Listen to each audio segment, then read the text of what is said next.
Sampling bias, what is it and why does it matter? Sampling bias in studies occurs when members of a prospective population are selected incorrectly, either because they have less or more chance of being selected. There are many reasons for sample bias that researchers need to pay attention to. Here are the most common ones. First one, undercoverage and sampling bias.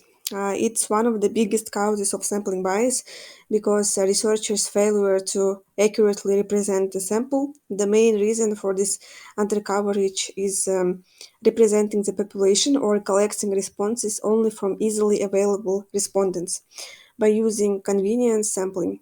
Running national surveys online fall under this risk category of undercoverage because they tend to miss out the elderly and those with limited or no access to the internet.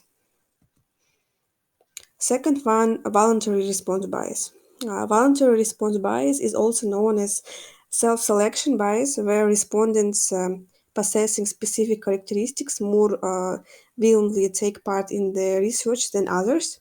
This happens when they have control over the study participation.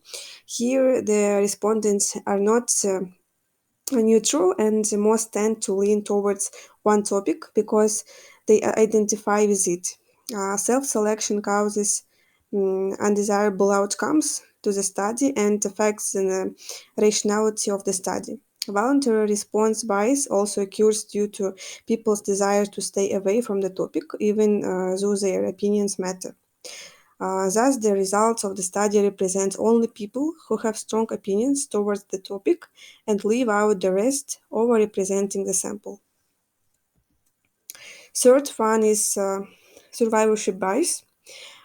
Is a common type of sample bias where the researcher concentrates only on the sample that passes the selection criteria and ignores those who fail to pass. The problem with survivorship bias is that the results come in highly optimistic, thus not giving the whole picture to the researcher.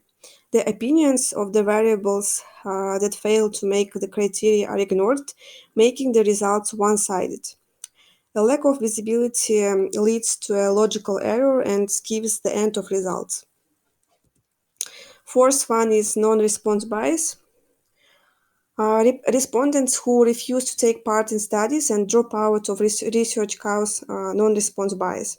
Non response occurs due to the inability of a chunk of the target population to take part in the survey because they choose not to. Participation bias happens due to multiple reasons, causing huge bias in studies.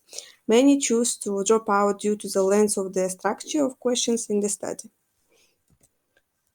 So fifth one is recall bias. Recall bias simply happens when respondents can't remember things correctly.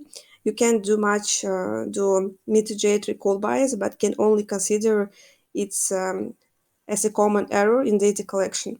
Recall bias is very common in surveys as human memory is imperfect and they have a selective memory by default. It's not how good or bad one is remembering things. The best time to avoid recall bias is to interview respondents when their memory is fresh with the occurrence, let's say.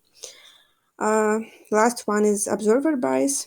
It's caused by researchers when they themselves influence the expectations of the research, either consciously but largely subconsciously. It occurs due to cherry picking by only looking into a specific group of statistics or influencing participants during interviews. A good survey design can mitigate this bias and can be totally controlled by the researcher. So, what can we do due to the avoid sampling bias?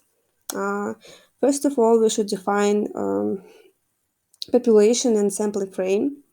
Also, you should keep your survey length short and easily accessible. Set your survey goals. Do a follow up. Convenient sampling is not the best option.